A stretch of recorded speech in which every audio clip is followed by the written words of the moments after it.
You're looking at the World Center of Racing, Daytona International Speedway, as fans are all packed in once again for more racing action here from this beautiful circuit. After a thrilling 24 hours at Daytona last week, this time is the season opener for the Turkish National GT Championship that's on center stage here on the iRacing Esports Network here at RaceSpot TV. I'm Justin Prince, alongside me Tobias Brockman for what should be an exciting race today. The first of 6 rounds starts off tonight here for this great series. Hugo Ruiz will be in the director's seat for all this action throughout the next hour and 30 minutes here from Daytona Beach, USA. Tobias, going to be an exciting race here today for the first round for this series here. 28 degrees Celsius for the track depth, 82 degrees Fahrenheit as well. Yeah, that's definitely true. So 90 minutes of GTE action right here. We had a nice qualifying, actually, what we've seen behind the scenes a little bit. And the 5.6 kilometer track, it has its moments over there with these cars. In the bus stop, you can very much lose it under braking. So make sure you brake straight most of the time. Indeed, for sure. A lot to discuss through this 90 minutes of action. Let's look at your starting grid for tonight's action for the opening round of the Turkish National GT Championship. In that qualifying session, a minute 41 seconds, .642 was the top time. Team Monacao was on the top of the boards. Track Warrior second, with Pure Motorsport Road Benders Yellow rounding out the top 4. In the minute 42 bracket, it's Momo Racing Team along with Smooth Criminal Racing, along with Astro Motorsport, along with Team Run for Fun, rounding out the top 8. Also in that minute 42 bracket, Race Condition along with the Space Racers, along with Road Benders Black, along with Super Goidra Racing. In the 13th spot, it's the Blue Screen of Death Racing Squad, racing alongside Spark Motorsport. Rounding out the teams in the top 16, Team Quicksilver and Team Alpha in the minute 43 bracket. The slowest car in qualifying of the 17 entries, Bam Bam Bam, racing in 17. A minute 44.198 was their qualifying time. And as the drivers work their way now out of NASCAR 4, a lot to expect for here today. 90 minutes of action, lots to talk about. Drivers required to make driver swaps. We'll get to that and more in just a moment. As the pace car rolls its way down pit road, drivers approach the restart zone. We're underway from Daytona International Speedway for the first round of the Turkish National GT Championship. And you see already the Ford trying to make a pass on the inside, having to stick back not to crash into the rear. We have mostly cleaned through that turn 1, it looks like, side by side, too wide, so not that much of a hassle as we go down to the International Horseshoe. Still working their way to the International Horseshoe. Single file for the top 4, nearly running into each other. A few drivers. Smooth Criminal Racing sent wide and losing a spot to Ashta Motorsport going into the International Horseshoe. But everyone running single file for now. A lot to discuss with the actions. They now work their way towards the final portions of the infield section of the racetrack. Everybody single file for the most part, except for the back with Spark Motorsport, taking the higher line at the back of the field.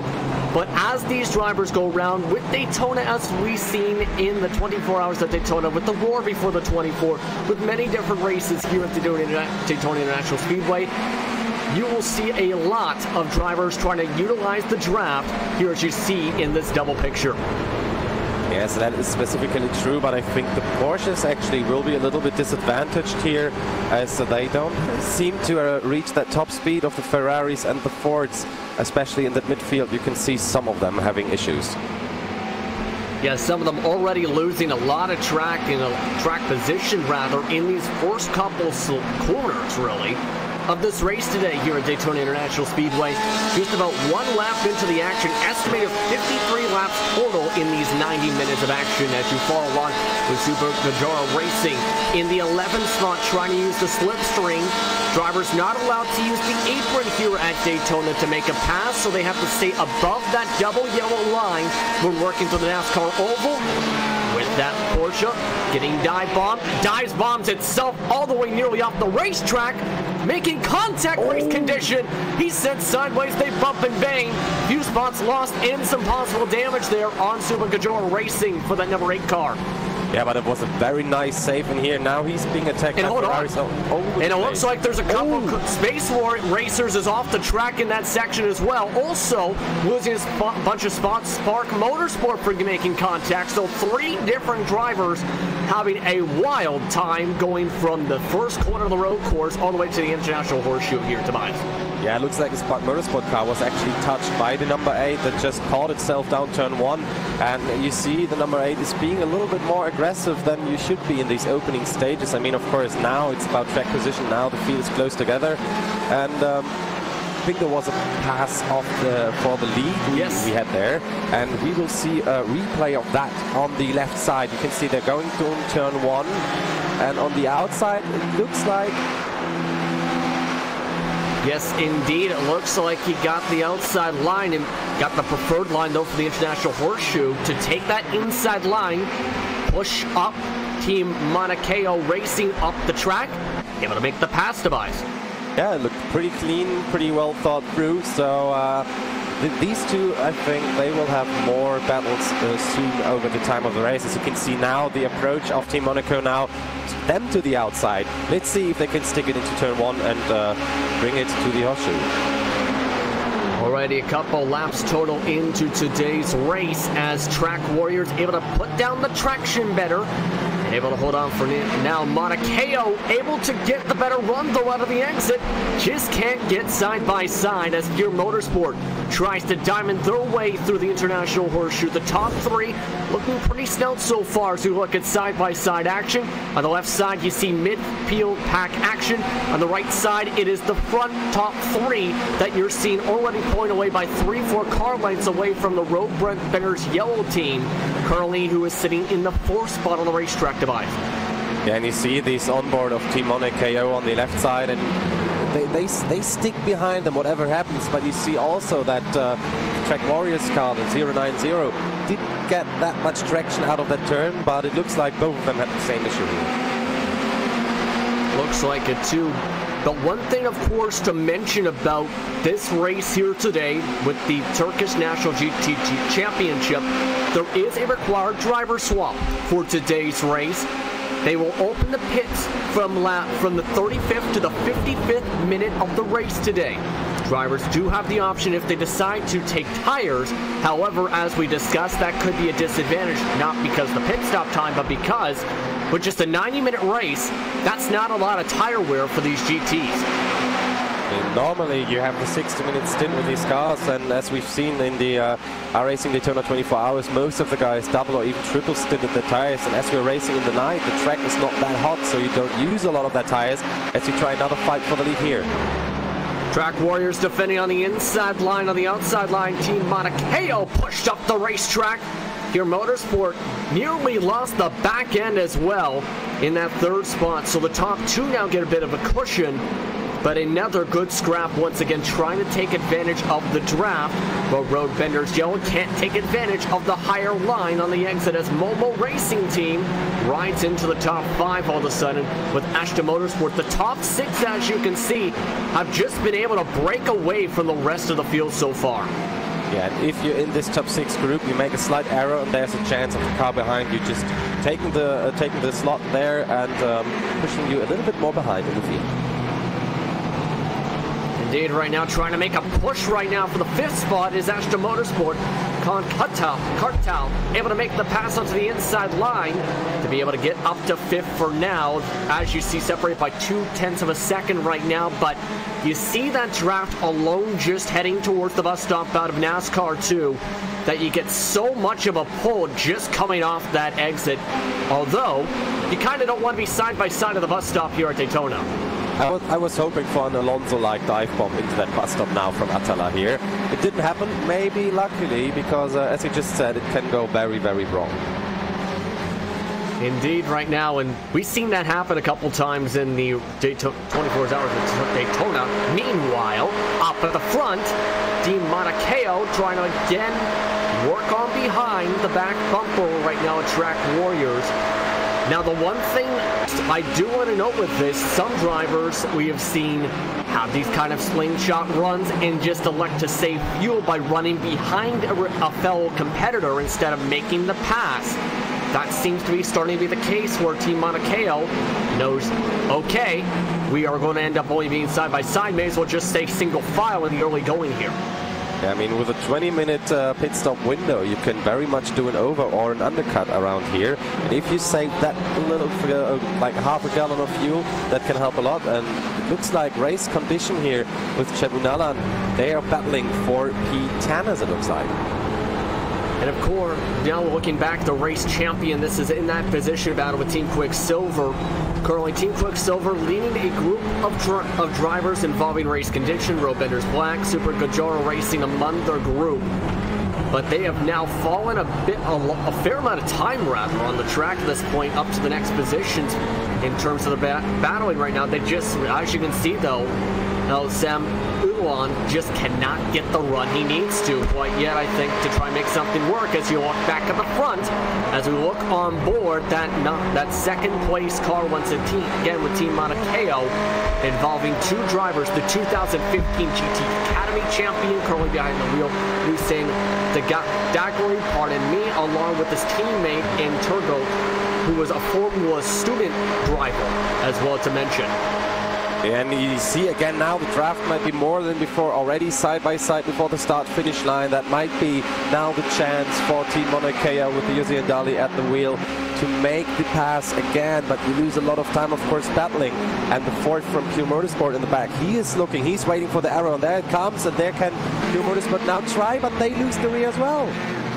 They nearly said hello to the wall instead of trying to go for the spot there, but a heck of a save for Karakov, pardon me, for Pure Motorsport to be able to keep it away from swinging hard left while losing the traction there in the exit of turn 1. Yeah, the snap of oversteer can be quite nasty when trying to recover the car there, but it worked out pretty fine, but they're losing again time to the rear, so Roadbenders Yellow, they're catching up a little bit right now.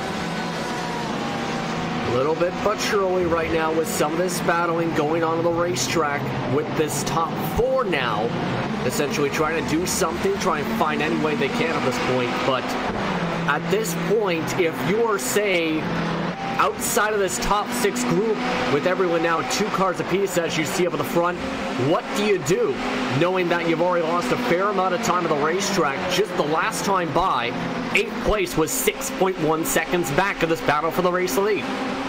Yeah, but everything can happen at Daytona, as we know, as we go side by side again. We stay with a lead battle on the left and with a rear to midfield on the right. P12 and 13, that's Roadbenders Black and Super Gajira Racing now fighting again. So the Porsche, who lost 1 position from the race start, having a better exit now to the banking of turn 1 and 2 of the open. See some of that again right now on your screen. The 12th and 13th place battle shaping up. The lead battle again, nearly going side by side again. Tucking back in is Dagley to stay into the draft. Taking advantage of a mistake though, as Selak slides up the racetrack. They'll go side by side once again. Will this be enough of a mistake to try and go for the spot?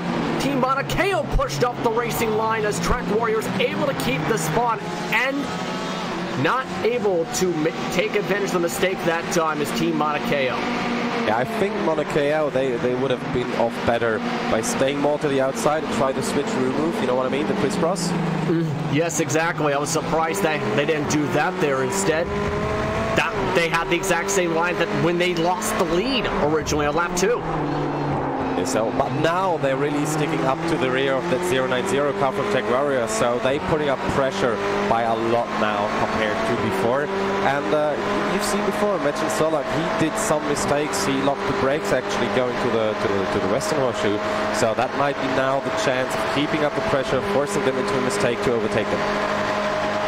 Indeed, right now, the fastest driver last time by, in fact, was Roadbenders Yellow. Team Mauna Kea let right on by as Selak just lets him go on the inside. Dagley to the race lead.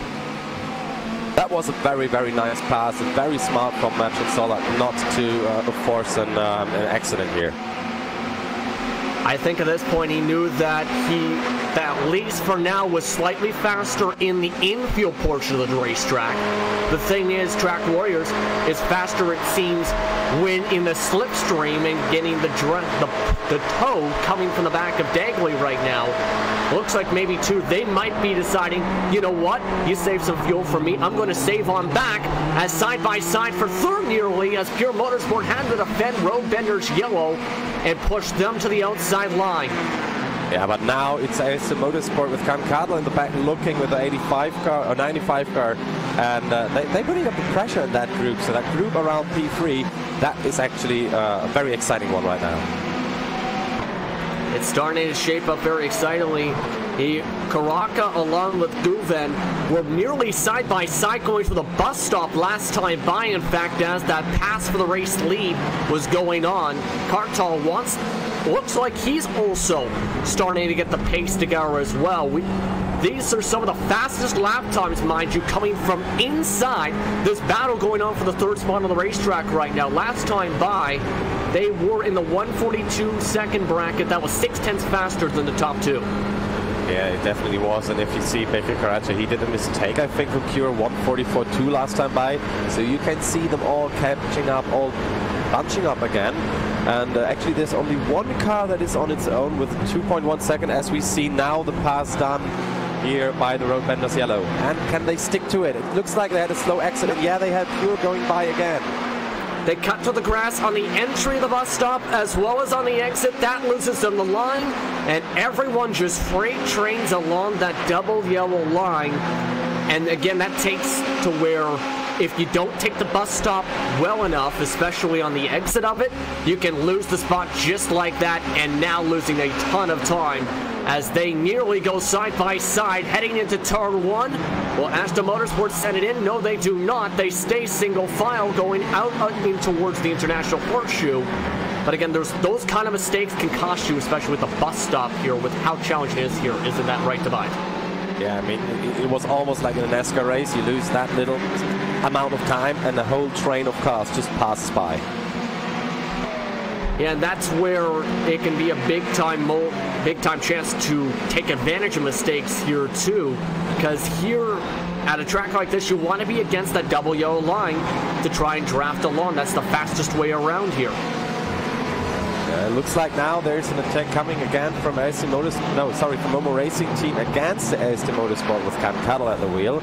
So they can't quite make it, but you look on the onboard on the left side of the number 14 car. Now you can see the draft, how it's working, how he pulls himself towards the other Ferrari with a green livery. You're seeing this, it's down to under a car length. Will Ottor try and send it on in, goes to the high side, getting nearly squeezed into the wall, in fact, as Kartal goes for the defensive move. Looks like he tried to force Kartal to go to the inside line for the bus stop, and that could have been near disaster if they went as aggressively as they could have possibly did there into the entry for the braking zone. I mean, it was smart of Kartal to use that inside line for defending, but he lost a lot of time towards the Pure Motorsport car of Baker Karacha.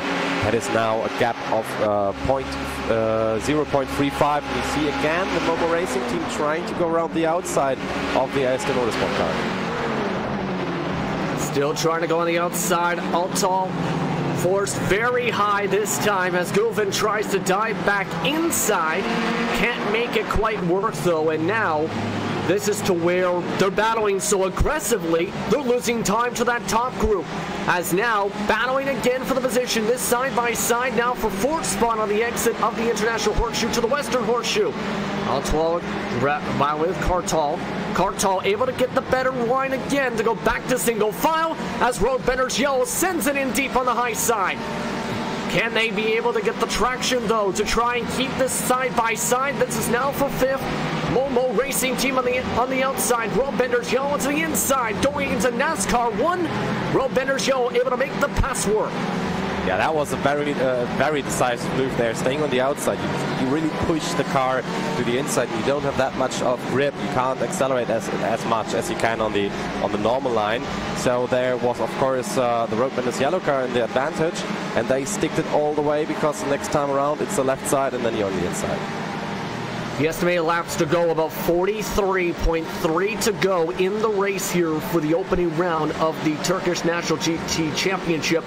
You look on board and look on back, you see Monaco has now started to pull on away a bit, in fact, from Mercan, Salak, and Track Warriors now through that last lap alone. They're near bumper to bumper at one point. It seems like Dagley, especially as the tires start to show some wear, really starting to pick up the pace, especially in that infield section here as you look back to 10. Yeah, it's now the number 8 car trying to make back all these positions they lost with the accident in turn 1. And they stick it to the inside. That might be good, but we've seen that passing on the outside actually is fairly easily done as well, because you get so much more speed, and there the 18 car has to correct himself because the 8 was still next to them. And they probably will lose another position to the Ford, who's already looking in the back.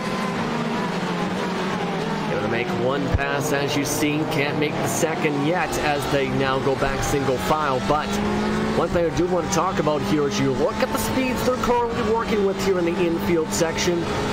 While you can draft a lot in, of course, the super speedway portion, the make or break portion of this racetrack, rather, is when you're inside the infield to try and gain time and to try and make consistent lap time, because if you make a mistake here, that's where the biggest time you can lose comes. And in my opinion, the most crucial part is actually turn 1, because there you can lose or gain a lot of time in the infield actually. The Hochschilds are not that hard to get speed in there, but turn 1 is all it takes. Most of the drivers try to use a kind of triangular approach, not to brake while turning, and of course you can put up more braking force when you're braking straight on. Indeed, right. I agree with you on that one for sure. Once again, here as you look back at that battle again, 7 spots to move Criminal Racing Team Run for Fun. Currently lined up, single file, still trying to gain to the back of that battle that was going on for as far back as 6th. But still, on the bright side, they can maybe slingshot with each other or whatnot if they decide to do so. Smooth Criminal Racing just going to let him take the inside as D'Angelo makes the pass to move up to 7th for the time being. So as all of this is going on, some of these drivers, of course, have to think about strategy. The pit window opens about 15 minutes from now. As you're working these drafts, if you're at the back portion of these groups, you're able to save fuel. If you're at the front portion, though, that means you're going to be burning much more fuel, as we talked about a little bit. Yeah, that's definitely true, but I think tire wear isn't that much of an issue since the track is still at 28 degrees Celsius. I don't know what that is in Fahrenheit, but it means that you can save on tires if you don't drive too aggressively. You can very much make it to the end, so the difference of used tires and new tires isn't that big. So, as it said in our briefing, might be disadvantageous to just change the tires here. And a lot of these drivers remember, there's no drop weeks in this championship. We have Daytona, Summit Point, Sebring, Road America, Laguna Seca, Road America for the championship. Of course, coming up, though, in a couple weeks, on Tuesday, February the 12th, is the eNASCAR Peak Antifreeze iRacing Series as they get ready for the opening race of the 2019 season, the Daytona 250. You can catch that on the iRacing Esports Network and Race Spot starting at 9 p.m. Eastern Time. Who's going to come away with the championship this year on the greatest stage? You'll find out here on the iRacing Esports Network. Of course, an hour and 9 minutes to go in the action for this meanwhile. But to get back to the point in terms of this action itself right now, as we look at the battle forming up for the 4th spot, these drivers still trying to be fiercely competitive here, knowing that with this being such a short season, you can't afford to make early season mistakes. Yeah, normally in longer seasons, as we see now, the battle between the number 4 and the number 7 car, or is it the 95, sorry. Yeah, as you just said, normally you have longer seasons, you can, okay, first race, P10, P11, it's okay. But here you really have to push from the beginning all the way through the whole season. Every of those 6 races they have is key to the championship. For those wondering about the point system, the winner gets 30 points, second 25, third 20, fourth 15 on downward in terms of points. So basically, if you're, say, one of those top 2, you kind of don't want to drop out of, say, the top 2 or out of the podium spots. there's a lot of that action going on with the podium spots right now as you look at Road Benders Yellow and Anstel Motorsport once again. Currently in 4th and 5th, they're losing track to Pure Motorsport. The thing is, though, we've seen it already a couple times here tonight already alone, where if you even lose that much ground, you're able to gain it up quickly because of the slipstream. Yeah, slipstream, I mean, slipstream of course helps, but it doesn't help if you're away too far and you might lose it after the next time around the infield. And the number 8 car here from Super Gajero Racing, they're doing a great job of just sticking it to the rear of the race condition Ferrari. Meanwhile, we look at one of those Porsches that we were talking about in the 11th spot, still battling for 11th rather. Super Gajero Racing, Earl Pazart Bassi currently running in that spot, pardon me, with Haron Aiden behind them with Road Benders Black. You see them lined up single file again for this spot, still battling for the bonus points they can in the long run of the picture. But it's been so far, other than that small contact on the left rear that you see on your screen for the tiny touch there, they've been able to still keep their own, keep themselves in the 11th to 12th spots right now, that Super Gajero Racing machine. I mean, they qualified for 12, they're now back on 12, so at the moment they didn't lose, but did not gain as well a position here.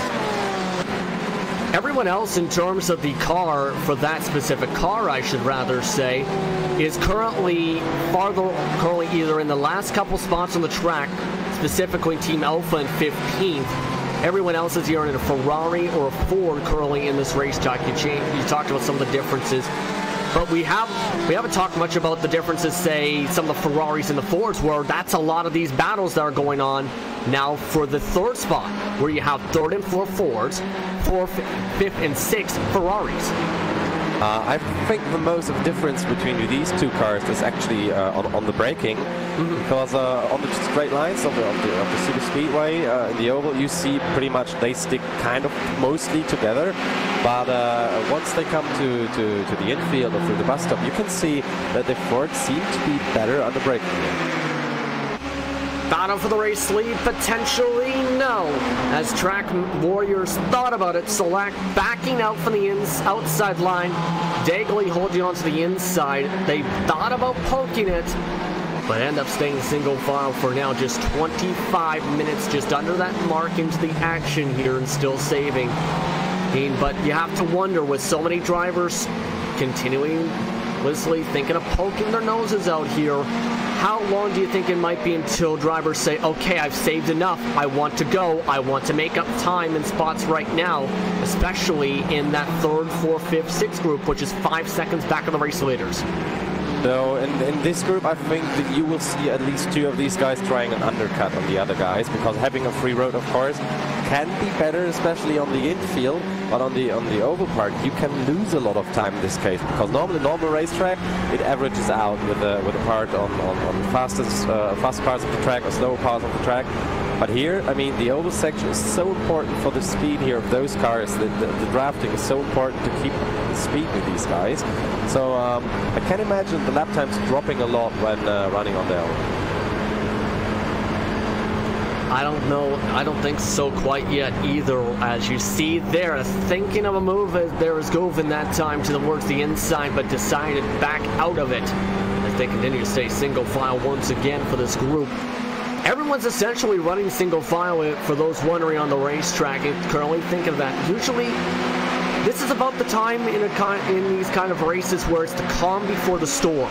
The first 10 minutes after start of a race or a pit window, and the final 10 minutes before coming into a pit window are usually the most kind of where we see people take risks.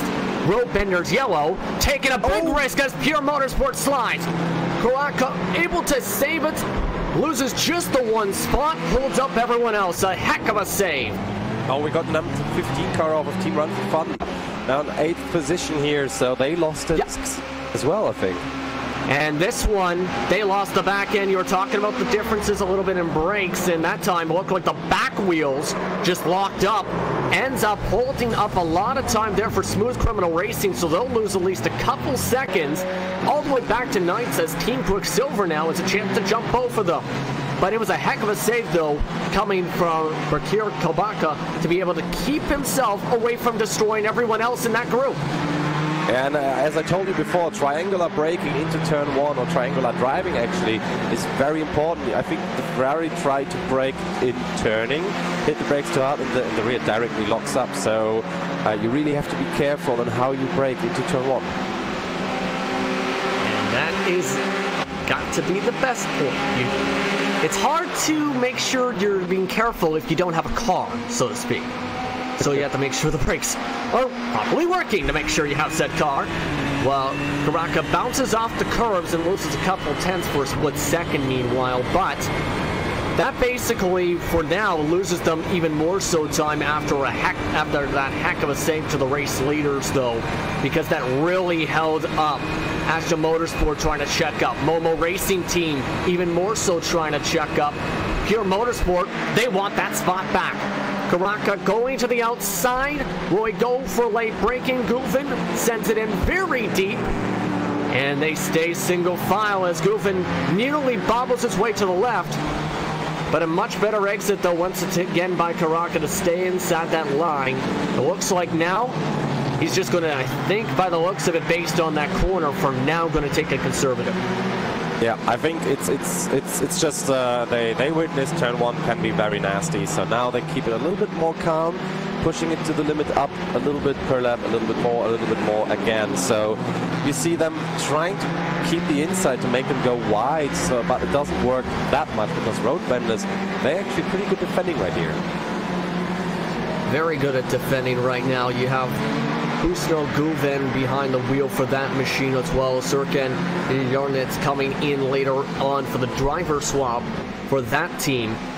Of course, for live timing and scoring, be sure to visit RaceSpot.tv/timing to keep up with the timing and scoring for today's race, to see where your favorite driver is and your favorite team is, to see how they fare here for the opening round of the Turkish National GT Championship. Of course, as you see, drivers faring well in the bus stop once again, able to all hit the mark the way they need to. A couple drivers taking it wide, but now at this point, as we reach the 1 hour to go mark, your key strategy for this race at this point, Tobias?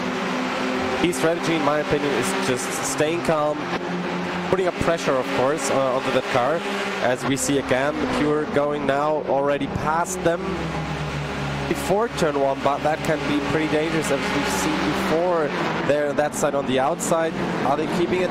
They had to correct the steering here, lost the position again to the road bender's yellow car. Yeah, that time got the run, but again, most of the time, unless you're able to stick the brakes, that move has not worked so far. This move might be a possibility for Kartal as he dives to the right side, but as we've seen in the kink, usually if you're on the kink, you'd back out of the gas on that outside line, you're back to the inside line to try and go single file, and that's what happens. But it looks like at this point, like, everyone's just continuously, if they get the run, they might try it. But every time they've tried to get the run, unless you got the inside line in a turn 1, it's not work. As Karaka losing a ton of time all of a sudden in this lap.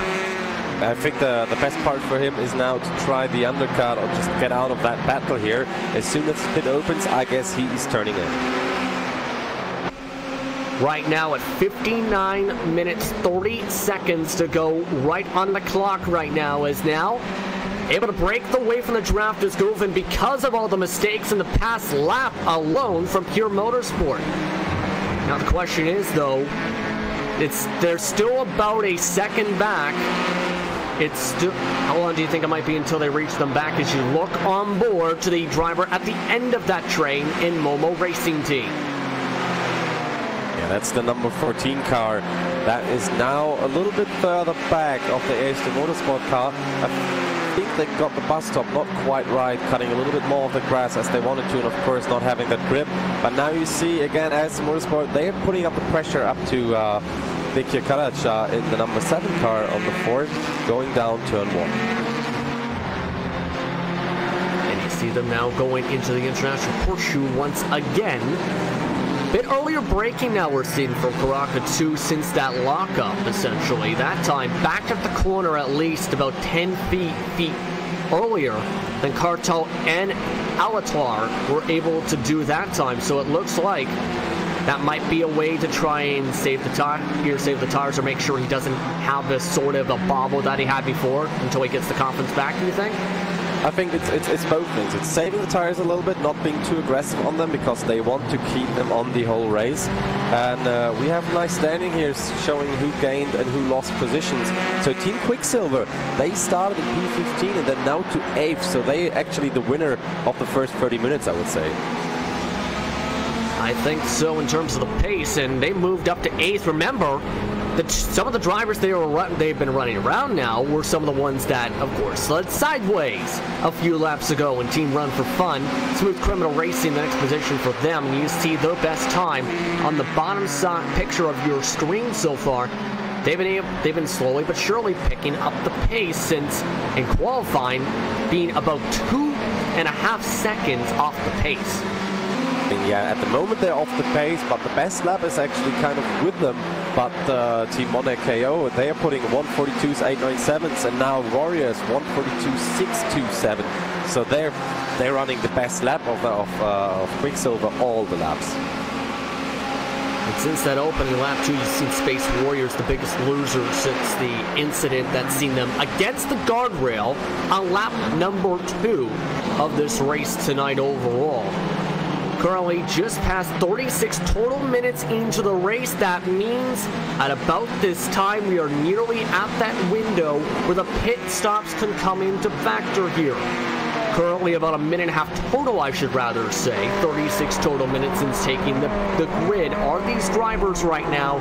So these drivers just a few moments away from getting into that where we might see undercuts or overcuts. They just have 3 minutes, mind you, from 20 minutes rather, to go into the pits and pull off their strategies if they elect to do so.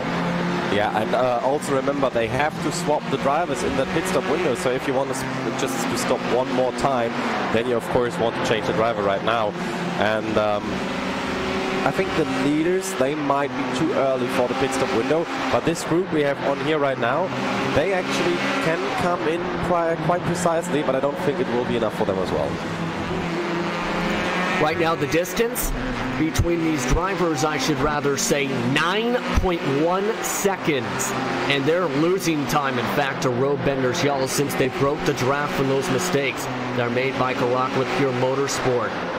So now it's the matter of, at this point, where do you think they go from here? Do you think it's just a recovery drive, just trying to hope that there's some mistakes to maybe try and get the spot, as here's a spot chance here from Momo Racing Team on the outside line. Can they try and get themselves back into the top 5 for the first time since the early stages? No, they cannot, as they can't get the run here tonight. Yeah, they lost it a lot by going too wide on the outside. They can't get the throttle down, they can't get the power down. But he's actually braking later than the car of iRacing Motorsport, the number 95. So that might be the chance further on as they get maybe Pure Motorsport's car out of the way, as we're now in the pit stop window. Pit stop window officially open for the first round of the Turkish National GT Championship from the Daytona road course. Question is, do we see anyone come in? None of the back markers came in that are off the pace. The furthest driver back is Bam Bam Bam, 47.44 seconds back the last time the leaders crossed the line. Leaders, meanwhile, as you look at the top 4, 5, 6, still running away from the rest of the group at this point. The pace they've been running continuously, helping ensure safe fuel. They haven't swapped positions, I should note, in about the past 15 minutes. However, they've been just constantly getting the fastest lap times on the racetrack. A minute 42.7 from Monaco last time by a minute 43 flat for Track Warriors. Yeah, so let's see if one of them goes into the pits now. It doesn't look like it. They would be too fast now to enter that. But also what I think comes into account here is errors in pit entrance, since you depending on how the angle is, as they try now another attack. So Team Monaco still at the front, as Warriors didn't quite get the foot down out of turn 1. Not quite yet, still saving in that group as we've talked about. Still running a higher line, it looks like, to diamond off. Meanwhile, Karaka's still looking like he's now struggling. Now he's getting to the point, if we can go back to 4th, He's getting swamped on that back bumper every single time they go in the International Horseshoe all of a sudden. And by Cartel and Ashdale Motorsport. It looks like they want to get the run. It's just they haven't gotten to the opportunity yet to prime pass because they're nearly running him over every time he's backing up the corners into these tight entries in the infield. Yeah, and you see now Momo Racing Team that with the driver Sebahati Natala, he's getting nervous in the back. He wants to get past that number 95 car. Yeah, he wants to go quick. We've seen him try and go to the outside line. This is after, mind you, he was almost a second back about just 20 minutes ago. He's flashing the lights. Will he let him go is the question? Yes, they do. It looks like they will swap position. So it looks like Momo Racing Team pushing the turbo button now in the middle stages of this race all of a sudden in terms of pace. They move up into the top 5. Gentlemen's move there, knowing that you're slightly faster, may as well let the driver on by and let him pull you across down through the racetrack route. So that might be that the 95 car now comes into the pits, let's see around there. But also that might be a smart move because when Momo can put up the pressure on Pure, they could do a mistake that cost them a lot of position maybe. And as you see side by side once again for the race lead, Monacao still defends onto the inside, Track Warriors pushed up to the outside. Now, one thing I do want to ask, though, once the driver swaps happen, how does that change the game here for these drivers? Because you got, in some cases, the top-tier drivers behind the wheel for these teams. Once you have the driver swaps, how do you think that'll factor into how these battles go as one driver is in the pits, Super Gajoro Racing, with the undercut going on from 14th? Yep, they now already lost 2 positions while doing that, but that might be a smart strategy. You don't know if they already had the faster driver in or not, as we're now back to 15th position with another pass done by the Bruskin of Death Racing Team, but also bam bam bam, they just passed them, but in the end, you know that the pit stops, they can take up a lot of time sometimes. Normally with these GTE cars, it's about 33 to 35 seconds. Right now up to 29 seconds, 30 seconds in fact is that pit stop. 31.7 is the total time on the lane, combined time 50.6. So coming out with about a minute 20 seconds pit delta, as that is your first pit stop of the race so far here tonight. Now the question is, now that that's come in and made their first driver swap, you see there with Yijit now behind the wheel. Yijit has pardon me. When do you now see the rest of the drivers come on in? Because you still got about a window of 15 minutes to dive on in. Yeah, I'm talking about dive on in to Greg Morris trying it again out around the outside, locking up the left front tire. So again, no luck for them into turn 1. Yeah, that time they dived it onto the outside line with another run, so it looks like, knowing that the pit window's open, they want to make this move and make it now, and then basically have the lead when they have to come into the pits here. Yeah, so there might be a race into the pits. They might be now recalculating the fuel. How much do I need to put in now? As least as possible, because then can maybe push at 1.5 seconds. And if you want more iRacing action, just subscribe to the iRacing Esports Network, as you're currently watching the Turkish National GT Championships together with Justin Prince. I'm very pleased to have you here. Very pleased to have you here as well. Later on today, by the way, Apex Racing TV will be hosting the BSR MX5 Winter Series, so a lot of action here you can see all throughout the week here on the iRacing Esports Network. Speaking of the action, currently the action towards the race to the pit lane is starting to heat up. Road Benders Black in along with Bam Bam Bam with their driver swaps. So some of the drivers right now outside the top 10 are coming in. Currently, we'll see what the leaders decide to do. Again, pit window open at 55 minutes to go. They have until 55 minutes total in the race in terms of the distance. That is currently about 12 minutes from now. As the leaders move their way into the tri-oval, none of them duck down. Track Warriors, though, with a huge run. Select back to the outside line. Side by side. Can he make the move stick this time? can't clear him once again. Again, sliding on up is Dagley to be able to hold off the line. But look where one of the drivers coming out of pits is. That is Gunzo Tasdelen coming into the car for Bam Bam Bam right in front of the race leaders. That could be a factor maybe to be used as a pick. Hey, let's just hope that they move out of the way perfectly around here. It looks like they might have a little bit of luck because they might be closing up around the oval part of the track, so that might be a good thing. But of course, we have the battle for P4 as well happening right afterwards. Momo Racing Team finally makes the move on Pure Motorsport as they push them up the entry, on the exit rather, coming out of the International Horseshoe. So it looks like Karaka's starting to really struggle with the car on the corner exits all of a sudden. Riding up the racetrack, Momo Racing Team now leads that said group. Yep, and that's what I actually thought would happen when they leave them by. So it was a smart move, maybe. But now they're on their own, they couldn't use that moment to get through as well. And look at that gap now that is between those cars. And you see that said gap right now, currently about a car length between currently 4th and 5th, 2 car lengths, 5th and 6th, as Astro Motorsport really had to get out of the gas in the middle of the bus stop and losing some time once again in the draft. And by the way, with that lead group, they were broken up by that lap car moving to the bottom side before the bus stop. A big run, though, once again for Solak onto the outside. You see the pass going on once again, though. This is again for the 4th spot. Pure Motorsport trying to get the spot on back from Momo Racing Team. Austal trying to hold on to the inside, Karaka to the outside.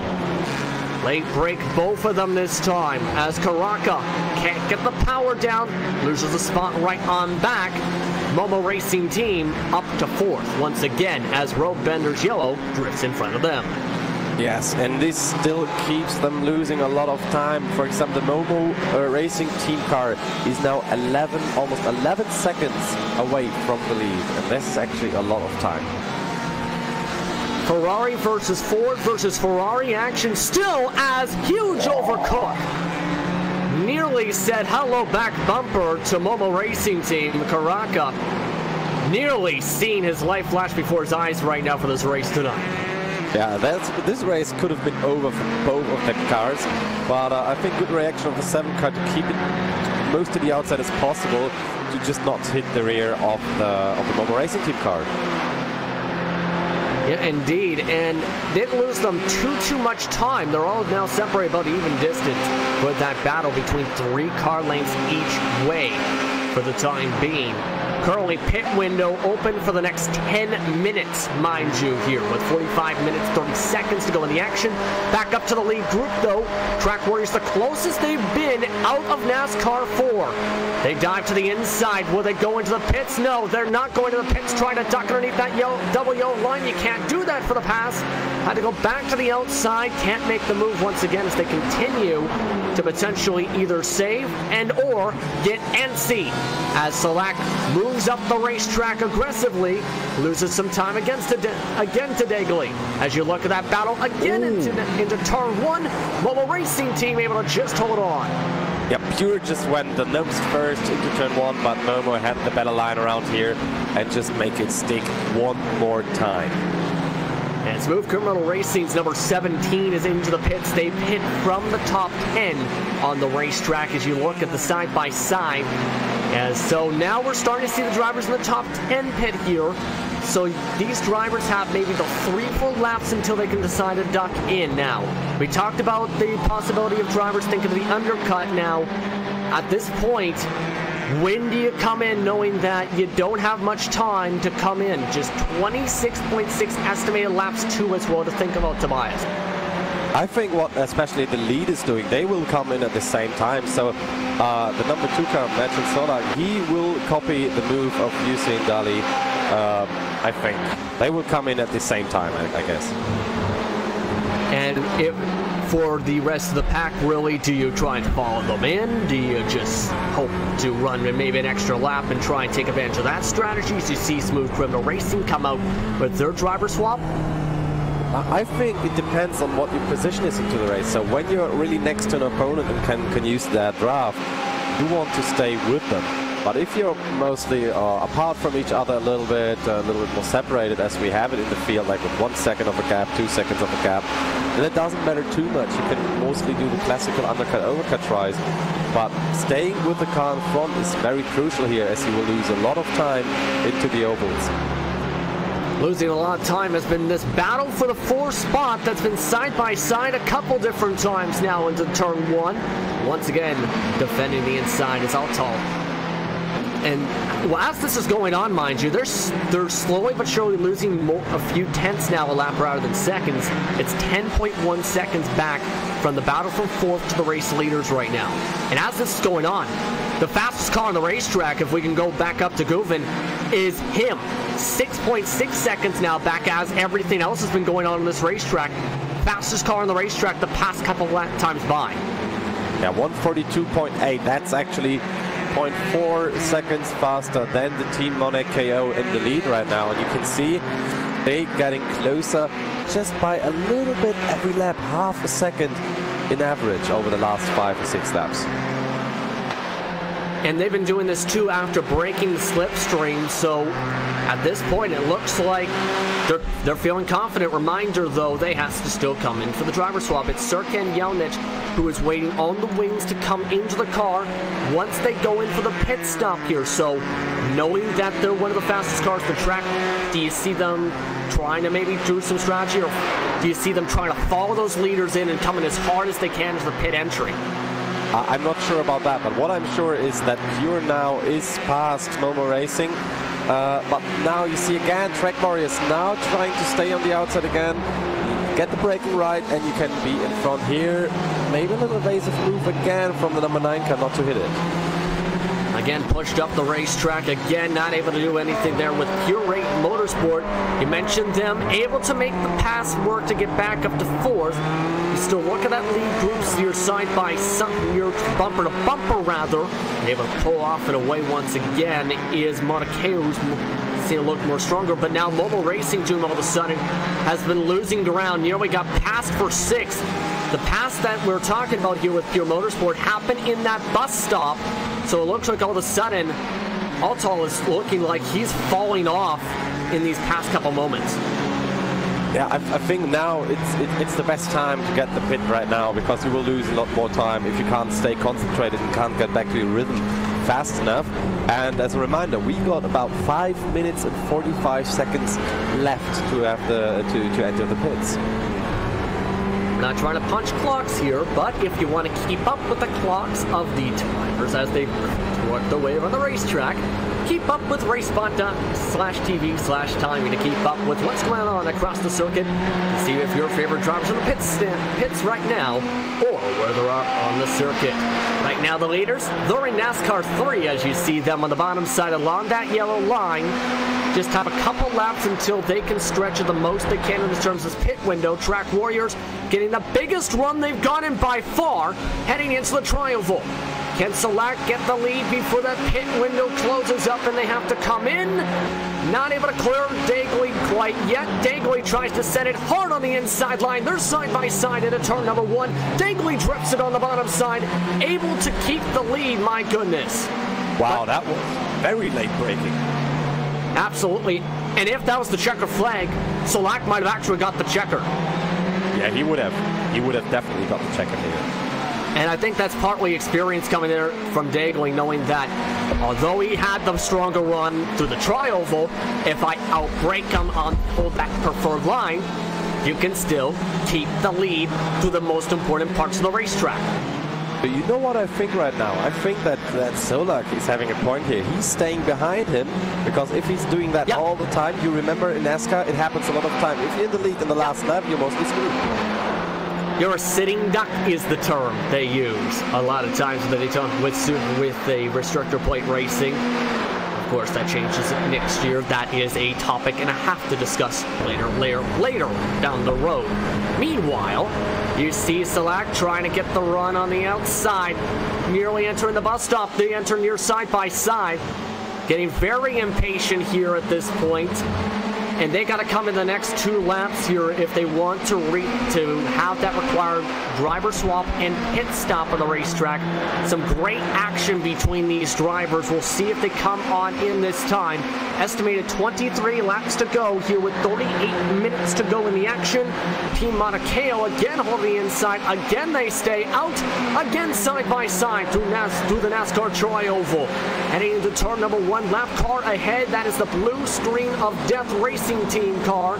As Track Warriors again can't make it stick. They, again, just can't make that outside line work whatsoever. Road Benders Yellow, meanwhile, into the pits, coming from the top 5. Yeah, so they are now inside. We can now estimate how much time they would lose in total. So now with the second driver in there, what do you think will happen with the lead cars if they pit now? Well, you got to remember, driver strength. In terms of driver strength, in my opinion, you got Team Mauna Kea that's got 2 strong drivers. That is a part of the squad. Slack, currently, they have Sejat Urkal waiting on the wings for their team right now. So you got to, so that's a possibility. But it's more of a question for you. What do you think here with these 2? Because it could be the make or break situation for them. You see Road Benders Yellow coming right on the pits right now. No, I'm actually just hoping. If I would be one of the Track Warriors teammates, I would think like, okay, let's just hope we can stick with them and then try the NASCAR overtake into the Tri-Oval at the end. I think so, and we'll have to see once again. 37 minutes to go, 2 minutes total until the deadline for the pit window. It's been near side by side each time. Track Warriors, mind you, a lot of drivers might just tuck in and try and save fuel. They decide to come on in. Both lead drivers coming into the pits this time. Can they get to the speed limit? Speed limit at this track 55. Both of them were able to do so. So both of them now into the pits. The top 2 coming in, as well as Pure Motorsport, Momo Racing Team, Asta Motorsport, all coming in. No one locks up the brakes into the infield as everyone tucks into the pit stalls. So that's actually pretty good to have them both standing behind each other, so that gives them a little more pressure. So the Mauna Kea, they were a little bit fast of getting the driver out of the car, and that might be a very, very close one right here. And again, the last pit stops we talked about, the pit window, times currently ranging for this race so far from 30 seconds to 33 seconds. Pit delta about 1 minute and 20 seconds. The last of the drivers in the lead cars coming in amongst the drivers you see coming in now. And first coming out, in fact, is Track Warriors.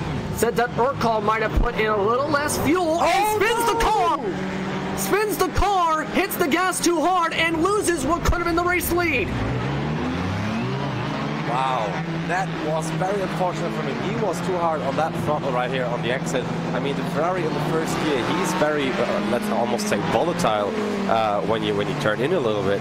So that's maybe also a reason why the Rolex 24, they had the pit limiter up till the end of the turn inside of that wall. So that's now a threat now from Pure Motorsport, who may be very possible to get into the second spot, especially with this with these heated rear tires. Absolutely. Now, behind the wheel for Pure Motorsport, Boran Volkan now. Let's look at the race replay with that. As you see, he comes out of the stall slowly at first, and then you see that inside, revved it up, hooked it a hard left, nearly collected. Meanwhile, Mauna Kea as well, while hooking around. So that was near disaster for everyone, really, on the pit exit. Look at this on board from Team Mauna Kea from this. So what I think happened is that the Track Warriors wanted to keep a little bit of space because they didn't know if they come out at the same time, then had to turn in harder than usual for the pit exit, and they weren't used to it. So that might have been the issue. Just wow is all I can really say now, because that has given a big-time advantage to the man you see for Team Mauna Kea up at the front, and Turkish National. Now, all of a sudden for third, it's at Hornet's Nest. Pure Motorsport really overcooked the bus stop and nearly lost traction into the center of the bus stop. Momo Racing Team able to try and get the draft. Road Benders Yellow, they came out losing ground from the strategy as they tuck in behind Austral Motorsport now along that lineup. So this race has been completely flipped on its head. 6.4 seconds is the gap between first and this whole gaggle of cars now because of that mistake. Oh wow! So that's something very, very unfortunate. I can almost see the tears of anger and frustration of those two drivers from Track Warriors who are now prone to be attacked by pure Momo, Aster, and the Road Bandits. Yeah, on top of that, Team Moakeo, they got clean air. These drivers, while they do have slipstream, have shown that the slipstream has not been able to gain the time against the top two. As you see, falling on board right now, this is on board with Olsen Kakya, currently working his way in the fourth spot overall in the racetrack, and seeing that Vulcan has really been this entire team router for Pure Motorsport has taken every single exit, it seems, on a higher arc compared to everyone else in that 4GT. Yeah, Özkan Kaya here, he had a lot of better exit around here. You've seen that Pure already lost time again to Seat Erkal here, but they can't make it stick down the bus stop, I think. No. Not gonna risk it. But this is where the last time Vulcan lost a lot of time on the bus stop. This time hits it much better. Missing the bus stop completely on the exit is Jonas, meanwhile behind them. Ran all the way into the grass and has lost the top four group after trying the undercut. Yep, and that might be the issue now because all of these guys, of course they're battling, of course they're fighting, but at least they're having draft on the oval parts of the track. And oh my gosh, he almost lost it completely. Very nice save though. And he missed the first part of the bus stop. Let's look on board to see this. And this, again, as you said, near disaster. Overcooked it there, overcooked it again, trying to save it. Yeah, very lucky again. Another driver to not have the snap oversteer that you get a lot with these cars, with having a lot of grip on these tires and with these aero packages. And now we're having the fight again in front of their Momo Racing team, by the way, past the Pure Motorsport car now. So Özkan Kaya, he's now in second place, and the Truck Warriors, they are now in fifth. And a lot of time gained up from Momo Racing Team. That was as the action was going on, mind you, because that was side-by-side, because of side-by-side action as we're showing that replay. Track Warriors overcooked the corner. Pure Motorsport locked up the brakes. That led to both of them losing significant time in turn number one. And now, breaking the draft is Momo Racing Team. And we've seen the last driver to break the draft away from this gaggle of cars today was able to slowly gain half a second a lap.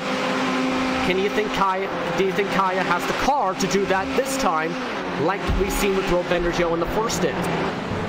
It might happen. It depends on how Monaco drives now, because I think they will take it a little bit more easy now this time around than before, seeing that they just did a 144.740. I mean, they're all in the 144s at the moment, but you already see the tires degrading a little bit. And that's some of the risk with the double stint. While it's a 90-minute race, you still get a lot of tire wear. Speaking of drivers trying to use their tires, they're going to go side by side and put those tires into use on the hard braking corner of turn one once again. Ashton Motorsport can't get the traction. Track Warriors says thank you very much. I'll take that spot right on back. Yeah, that's the risk with going wide in turn one. You can make it stick very, very neatly, but also can risk just having someone see the empty space there and fill it with their car. Yeah, and to get to the tires now, again, while it's a 90-minute race, rather, you can still burn up these tires fairly decently with the double stint, like we're seeing here. With these drivers, mind you, coming in with worn tires rather than fresh tires, like you might in a lot of endurance races. I mean, yeah, of course, in endurance races like the Daytona 24 that we had here just a week before, it's, I mean, all the people doing save the tires because everyone has to get around 24 hours. But here, some of them, I mean, it looks like nobody really changed it, but maybe Team Monaco, because they were standing 2 seconds longer than everybody else I see in the top 10. And that's interesting here. You see here, too, they're 2/10 faster each lap right now. Going to confirm this here because, if that is the case, while it may be a bit disadvantage, of a disadvantage, it can still be a possibility to gain that set time on the track, as you still see them roll their way on their own, still at 6.4 seconds ahead. They did not take tires, though, to confirm. Yeah, they didn't take tires, but of course they didn't burn them by doing a donut in the pit lane. So yeah. That might be a 1 point as well. And as you see, the group is holding up themselves by battles. And Turgut Kirstenlu, he didn't have any battles so far for a few laps now. Yeah, and right now you see Track Warriors really up the track that time as Aston Motorsport with Koroglu goes right on by to go up to the 4th spot now. So they're starting to really suffer from overcooking those back tires now and are really trying to gain that time aggressively. However, it's not working. They're losing time throughout this entire lap to the end, through every exit now all of a sudden through both horseshoes. Yep, that is, I mean, you see them now separating more and more and more, and you see wider lines actually. And what you also see is more locking up of brakes. So is that more like of a driver kind of error, so like another driver who's not that good on the brakes, or is that actually the tires giving in just a little bit? And I think that separates the good from the great drivers potentially in the series too.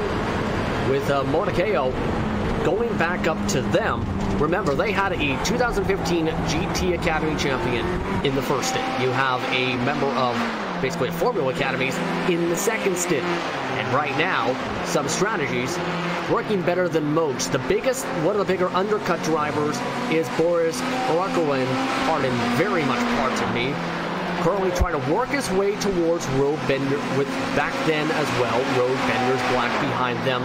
They were one of the other early undercut driver teams that were able to gain a few spots, rather. What am I trying to say? Yeah, I mean, even the number 8 car with the Tescan at the wheel, they got 3 positions from their pit stop. Basically, to flip that was for 7th, pardon me.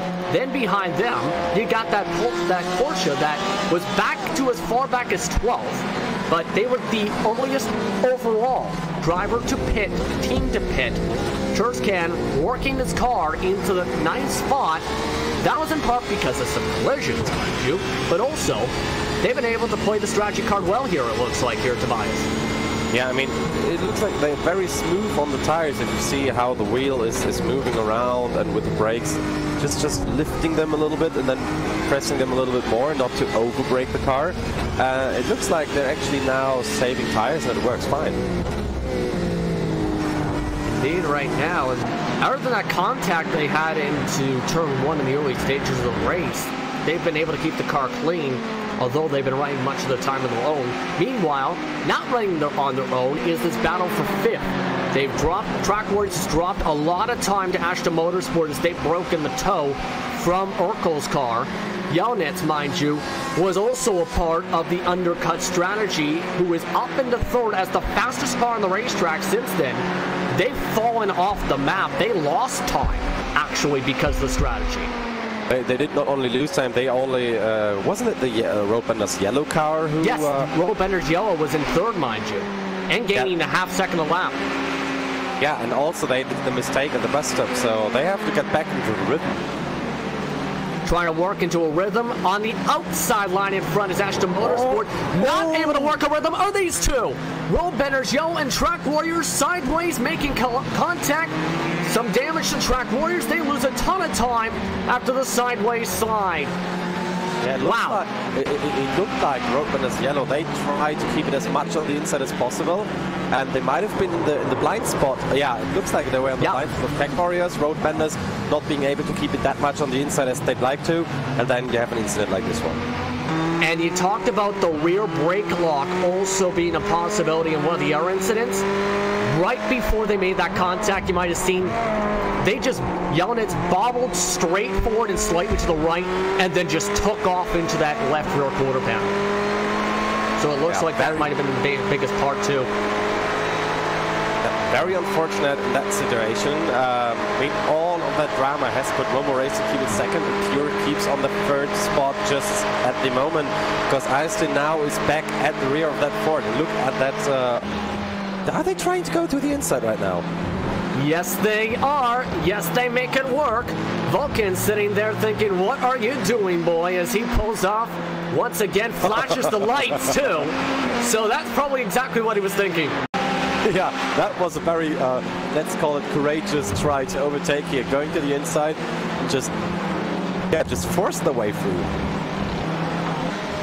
Yeah, it didn't even lift there. Meanwhile, Vulcan's thinking, why are we doing this? There's still 23 minutes to go here, kid. And now, all of a sudden, Ashton Motorsport currently in line for a possible podium, but you still got to remember, they're still close. That can still change. Meanwhile, Smooth Criminal Racing passes right on by Track Warriors as they continue to drive backwards, the Warriors. Yeah, this is very, very unfortunate for the Track Warriors, who were in second place for a long, long time up to that pit stop window, and then they just lost it on the pit exit, spun the car and lost a lot of time, and now losing even more positions and more positions. And then they had the contact with Roadbender's yellow car, so that race for them, that doesn't go as the best one in the history books.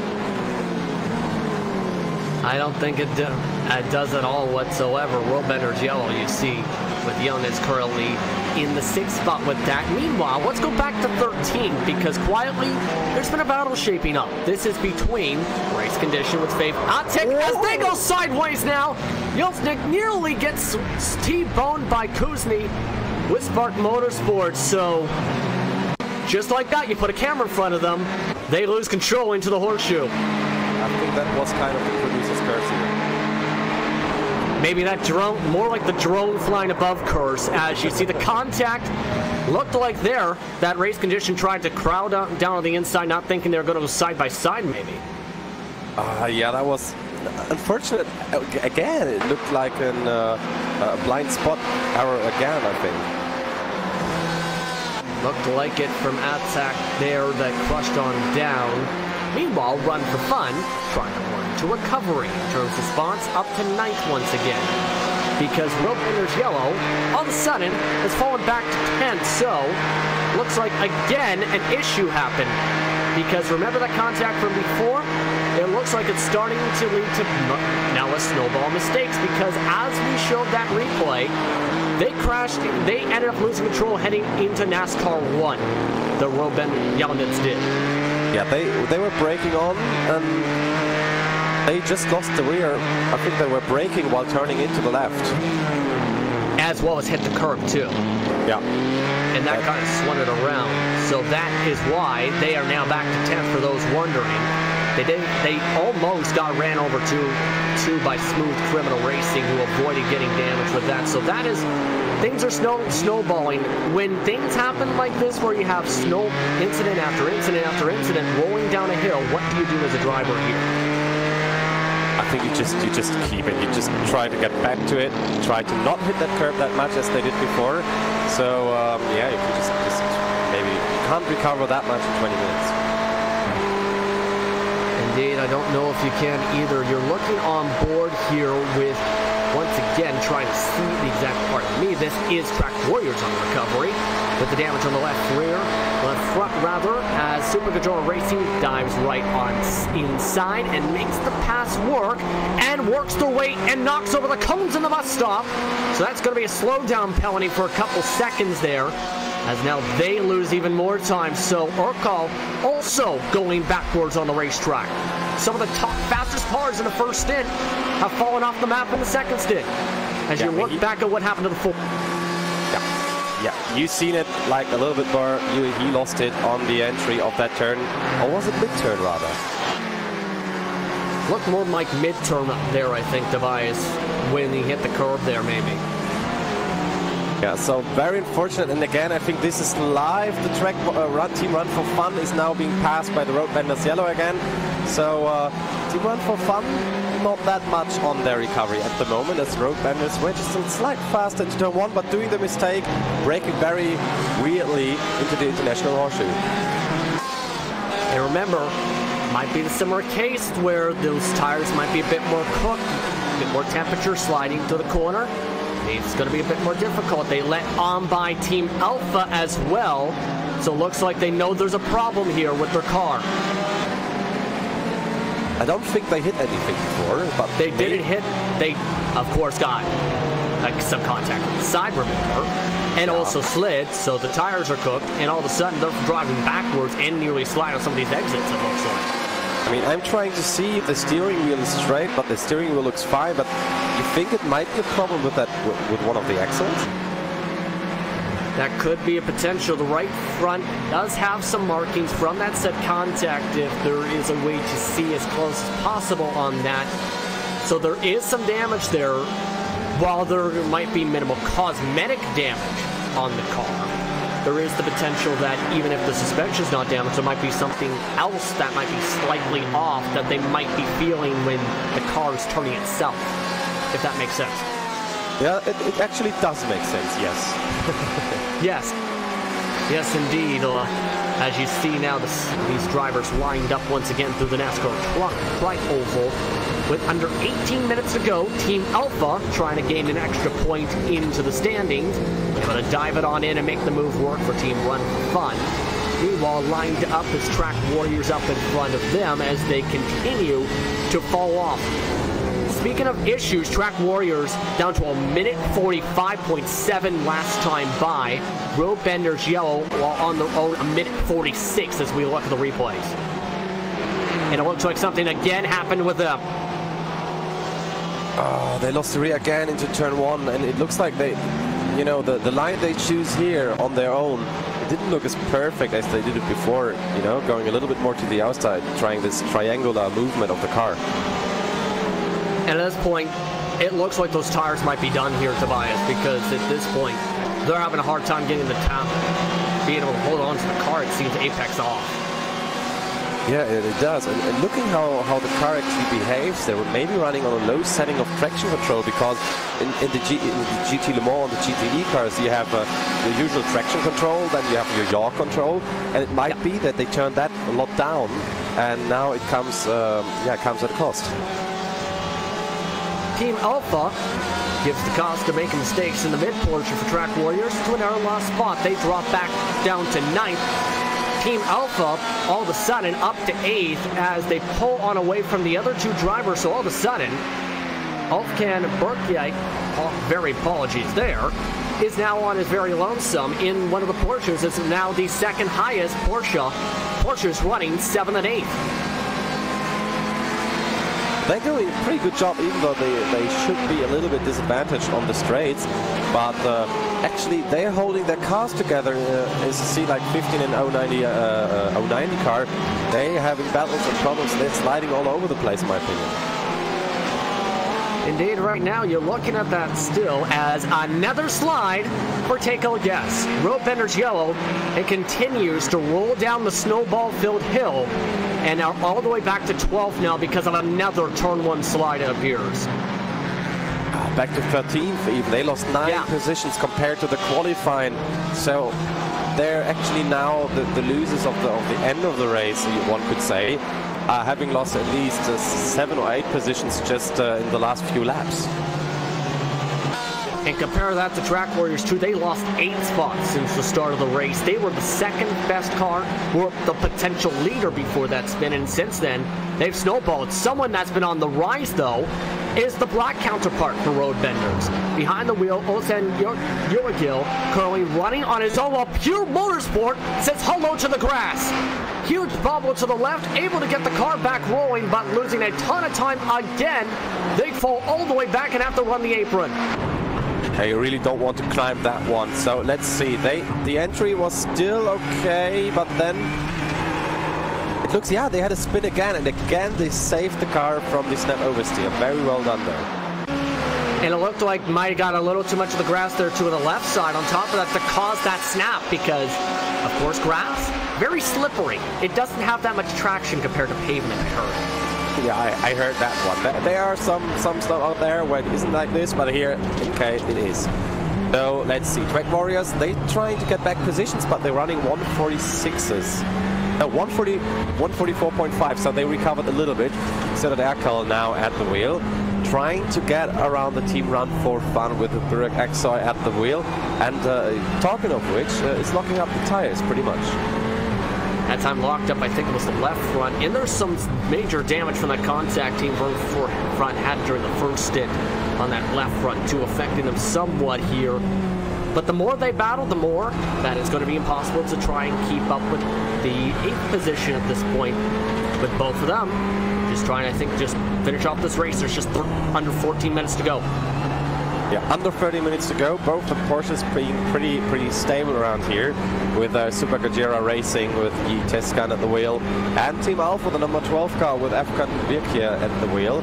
So actually, the Porsches, they, I think, can cope with the tires a little bit better than the Ferraris at least, or the Fords as we've seen, because they look pretty stable all around. They're doing like similar lap times every lap, I think. Let me see. Indeed, right now, and you might see something here. Trying to see something here on this side. You continue to look at the 8th spot with Team Alpha running on their own some. And looking back now to 13th, these drivers at this point, they're just, I think, at this point, to the point where we've saved enough. If they have taken enough fuel, they're going for it and trying to get the best points they can for this opening round from here. Pure Motorsport just made the pass up for 5th over Smooth Criminal Racing to recover 1 spot. Yes, so they made turn 1 better than their other Ford team around here that were the sorry for that, road benders, of course, yellow.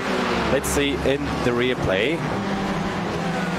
Yeah, they made it to the inside. The inside is a lot better on traction on this race here. Yeah, and every driver we've seen that's forced to the outside or tries to make the pass on the outside has not had it work whatsoever this time. Does the smart thing as you follow along with their drone shot. Was able to get the run on the inside, and it looks like Smooth Criminal Racing, knowing that they're faster, just let them have it. That was the smartest idea here, seeing that we had already a lot of contact. But you know who's coming up behind them? The Porsche of Super Gajera Racing. He's coming up to that group now. Yeah, and this time, last time was a minute 40.4 for them. So they're watching along as side by side into the bus stop again. Vulcan having to take the inside line. Smooth Criminal Racing checked right up to Tazcan. So again, looks like neither were expecting them to nearly go side by side to the bus stop. Smooth Criminal Racing this time is the one who loses the most time out of it. Yeah, you know, it's like this chicken game when you run 2 cars in front of each other, what you've seen in most of the movies. It's the same thing in the bus stop. You can get through there side by side, but you lose a lot of time there. And I think Smooth Criminal Racing is Baris Karacharoun, sorry for that one, is he just tried to go for it. He just you know, with a poker face going straight in, and he lost the game. And you might have just seen a moment ago, there was a pass for second, Ashton Motorsport now to second, as now they are picking up the pace, able to pass by Momo Racing Team. Meanwhile, the pass battle position, rather, shaping up for 6th still. On the back bumper, Super Gajera Racing with Tashkent still trying to get into the tire tracks. This entry about 5 feet later on the brakes, much deeper into the brakes, and able to dime it off. So it looks like Tezcan's been able with that Porsche, able to send it in deeper, diamond it off, and not lose really any time on the corner exits to help him gain this ground back up to his fellow competitors now. Right now, last time by, it was a second faster than Vulcan. 2 seconds faster, of course, with the checkup from Smooth Criminal Racing. Yeah, you've seen the Porsche in the Western Horseshoe, just a slight bit of locking up, but not that much as the others.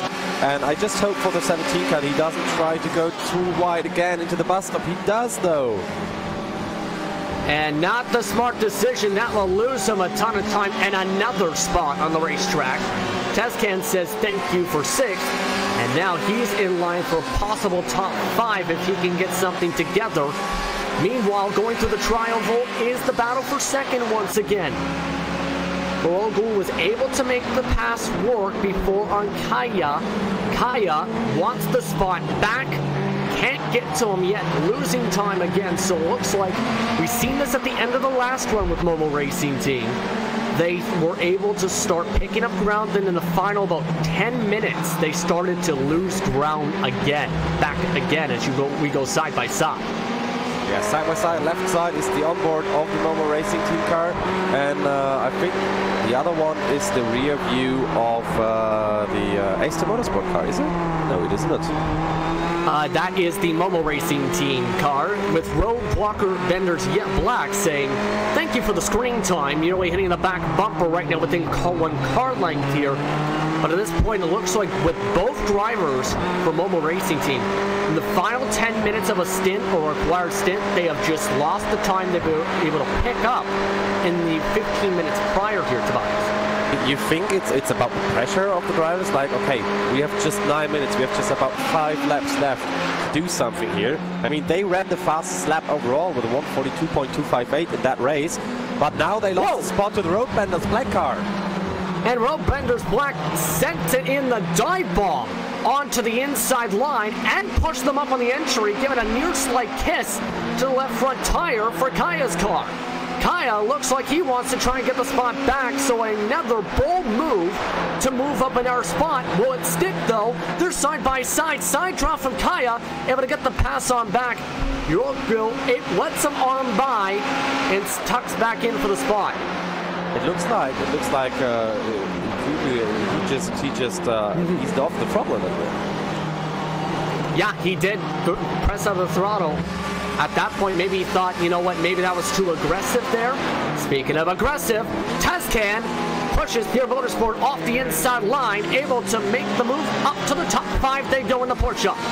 Wow, that's very much good of driving. You remember them being P12 sometime around. Yeah, they stayed in P12 all the way until the end of the first stint.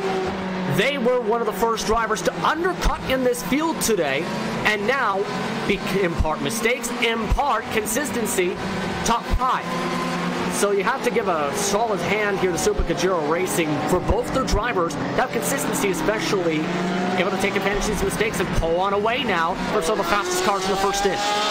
Yeah, seeing the rear, from the rear now of the Tescan's gearbox, looking at the Road Benders Black car, you see, sorry, Pure Motorsport of Vulcan, you see the Ford taking a wider line through the exit. I think they have to because of how the car behaved before, and they lose a lot of time just getting out of that turn, getting into the oval.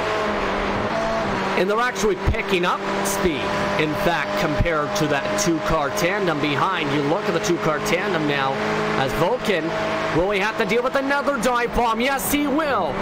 Karokaran dives it in very deep, sends it in, makes it stick, keeps it out of the grass, and makes the pass work. How about that for a dive bomb, as Vulcan has to back out yet again.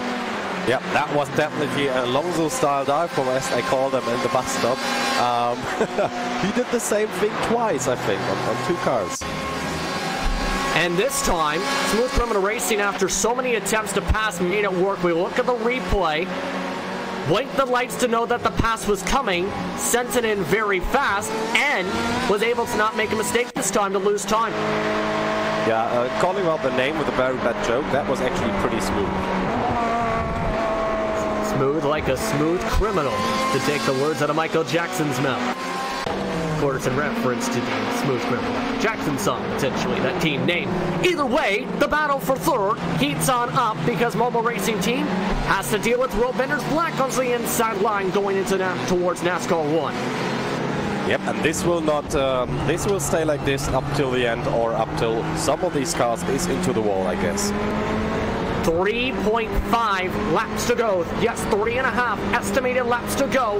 Road Benders Black trying to get the slingshot onto the outside line, wanting to get the podium.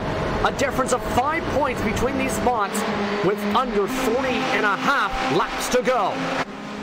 Can he get the move on the outside?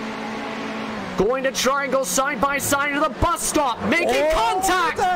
They're both sideways, spinning around as Road Benders Black. Keeping the spot as Momo Racing Team on the aggressive dive. Oh my gosh, this was not how it works, guys. I told before, you can go too wide into the bus stop, but not at these speeds these guys were going. Way too quick into the bus stop, and now 2-3 spots potentially lost as you look at the drone view. Yeah, it looks like the 26 car went deeper than Momo Racing, so yeah, there was contact to happen. Yep. I mean, there was no way it didn't. And while Momo Racing team could potentially lock up the podium, they got a lot of damage. Currently the battle for 5th now shaping up again as Smooth Criminal Racing pulls on away for now. Road Benders Black currently losing track after cooking the tires. They're trying to catch back up to Tezcan in that 4th spot now with everything on the line here. With under 3 estimated laps to go, under 4 minutes overall. Wow, what a race it was to here already, and it's heating up another time for the finishing 3 laps. And at this point, as you follow along now with Vulcan, what can a driver like him do now after being dive bombed a couple times to try and recover and say, okay, can I lock myself up and get myself back into the top 5 here as he lost time again on the corner exit? Yeah, if he keeps on doing like this, he will not gain time at all, but more of it loses. So yeah, that might be the end of the story of Pure Motorsport getting into 5th. But we don't know what will happen to the car in front, because we've seen cars spinning out in the bus stop, spinning out in turn 1. So it's not over yet. It's over when the checkered is shown. Yes, and with under 3 minutes to go, 2:47 to be exact on the clock. Anything can happen really from positions 4th on back as you look still with Pure Motorsport, the center of your screen. The attention has to shift potentially towards drivers like Smooth Criminal Racing's Karokarin. Again, up in front of this group. He's gaining time all of a sudden because of how he's been taking the bus stop compared to Tezcan now in that Porsche. Everyone sends it in deep, nearly locking it up as Smooth Criminal Racing. It's down to just under 5 car lengths for the battle for 4th spot, while Pure Motorsport drops to 10 back. Yeah, Pure Motorsport, they again have to keep on pushing their car because the Road Benders Black are right behind them. There's Team Alpha coming up now with Efkan Birke, and they are going to try to take this position. And this has been a heck of a second stint from Bukya. He has been picking up pace after pace after pace as Team Alpha has been picking up the pieces of everyone's mistakes so far. Can they move up to the 7th or potentially even 6th spot with a lap and a half estimated to go? Overcooking the corner is Vulcan. Sets up Iggy Blue. Sets him up inside. Everyone lines up on the inside. Will someone send it again to the bus stop in this group? Well, you can guess that the Smooth Criminal Racing guys, they sent it before. They probably try to send it another time in this race as they have this time and one more try. Lining up as Ikigu doesn't go for the dive bomb this time. Team Alpha still falls in behind them, losing some time to the bus stop. Meanwhile, the overall race leader passing by the start-finish line right now.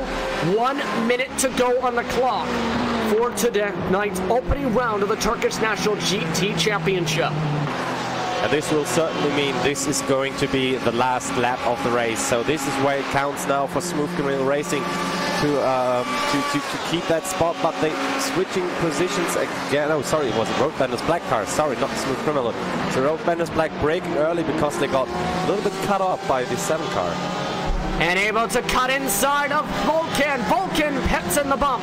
He goes off in the grass. Tries to cut on inside. Can't get inside yet as Team Alpha tries to take the outside line. Sliding the tires is Vulcan. Can't get to the line he needs to. Vulcan can't get the traction down. Road Benders Black able to get up to 6th. Still side by side for 7th on the final lap. Wide through the king now in the Western Horseshoe is the Porsche of Road Alpha, trying to stay on the outside of that car because that means going to the oval. They will be on the inside on the better one as we got the confirmation. This is the final lap, so this is now where it counts for all of these cars, and they made it as I predicted. White flag now up in the air for the race. Team Alpha up to 7th, but since the start of the race tonight, Team Mauna Kea showed a lot of great pace. They battled in the first stint for much of the way with Track Warriors. They were able to not make any mistakes during the first stint, leading a majority of the first stint laps. Then, mistakes in the second stint from Track Warriors were able to get them up to 6.7 seconds. Heading to the checker flag, Team Mauna Kea wins round number 1 of the Turkish National GT Championship in Daytona. And as we see the fireworks here, Aston Motorsport crossed the finish line in second place. Momo Racing Team, they will come up behind them with the Super Gajero Racing with a hell of a drive to P4, being all the way back in P12 and 13 sometime around. Smooth Criminal Racing, they also made it, and Team Alpha got the position on Pure Motorsport in the last lap. And meanwhile, as the drivers watch the fireworks above the beautiful Daytona International Speedway, they continue to sort themselves around, trying to avoid Aston Motorsport blocking the track in the exit of turn number 1. But still, a few more drivers having to come off to the finish right now. Road Benders Yellow currently still working through NASCAR 3 and 4. Team Quicksilver currently on their own in 15th. Spark Motorsport fell to 16th. And Blue Screen of Death Racing in 17th. A heck of a first round tonight, and everyone who is a fan of Team Mauna Kea celebrating and dancing in the infield tonight. With that, let's look at your race results here for the opening round of the Turkish National GT Championship tonight. As mentioned, Team Mauna Kea comes away with the checker flag. The overall distance at the checker flag, 6.2 seconds, was the final gap over Aston Motorsport, who were able to keep the most consistent run, 5.2 to the checker flag. Momo Racing Team finished off in third despite the contact made and the battle with Road Benders Black for the top 3, while Super Gajero Racing went from 12th to 4th to be the highest finishing Porsche. Smooth Criminal Racing danced their way through the songs up to the top 5, while Road Benders Black still came around in 6th. Team Alpha 7th, with Pure Motorsport having a late race collapse to come away 8th. Team Run for Fun ran their way to the 9th spot, while Space Racers finished off in 10th. Team Bam Bam Bam, remember that team had a very quiet run at times tonight.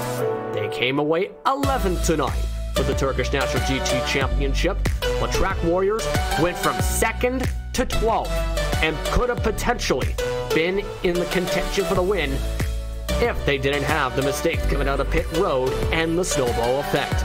Race Condition finished off 13th, while Road Benders Yellow also rode on top of the snowball from Track Warriors to 14th. Team Quicksilver, Spark Motorsport, and Blue Screen of Death Racing round out the 17 drivers for the opening round of the Turkish National GT Championship. We'll take a step aside when we come back. We'll have post-race interviews here on the iRacing Esports Network and RaceBot TV for the Turkish National GT Championship.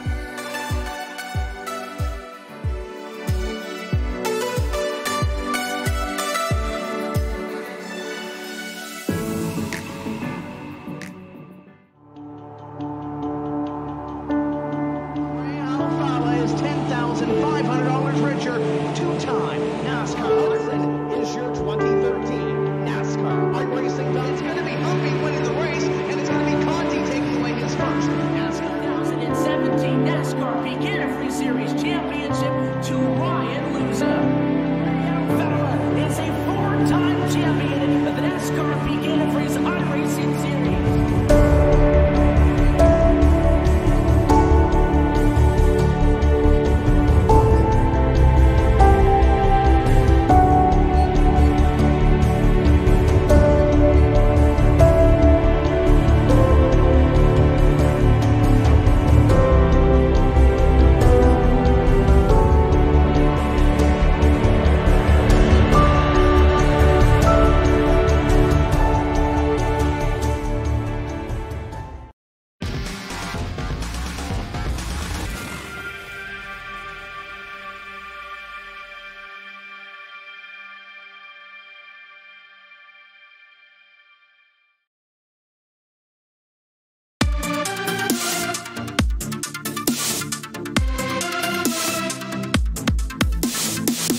The drivers went round and around and around like a Ferris wheel tonight for the Turkish National GT Championship, but only one driver came home today with the checker flag. Team Mauna Kea won the opening round of the 2019 season and were able to win it by 5.2 seconds over Ashton Motorsport.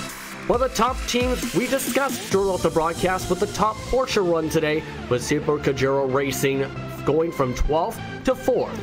Let's bring in the driver for the second stint for that car, and Tezcan right about now. Here's the RaceSpot TV broadcast booth, and a heck of a race tonight. Now joining us in the broadcast booth is Yildiz Tezcan. How are you feeling about coming away with the top 4 finish here tonight in the opening round of the season? Well, man, I actually couldn't believe it because the first stint was really hard for my teammate Errol. He had a little contact, and when I got the car was like having a lot of understeer and wasn't really turning to the right especially. And the full tank with the worn tires was especially difficult. I had difficulty braking. I locked up several times, but in the end everything worked out, and I think we were a little bit lucky too. I do have to say that, and I want to ask you, it seemed in that second stint, even despite the contact with the first stint, the car seemed to get stronger and stronger. How was that car feeling once you jumped in for that stint to try and finish off the race tonight? Yeah, well, our idea was that we knew that the Porsches aren't really strong here, not that strong. We thought that, I believed that I was good on used tires, and once the car got lighter with the fuel, it got better. Like every lap. But I really had a little bit of problem turning. There was a lot of understeer. Indeed, right now. You're also on top of that, of course, able to avoid some of the attrition of the race too. That kind of also helps, so to speak. But to get to my next question, of course, was good start to you guys point standings wise. 15 points after the first round. The next round for February the 12th heads off to Summit Point. How do you and your teammate feel about that, the challenges that circuit will bring?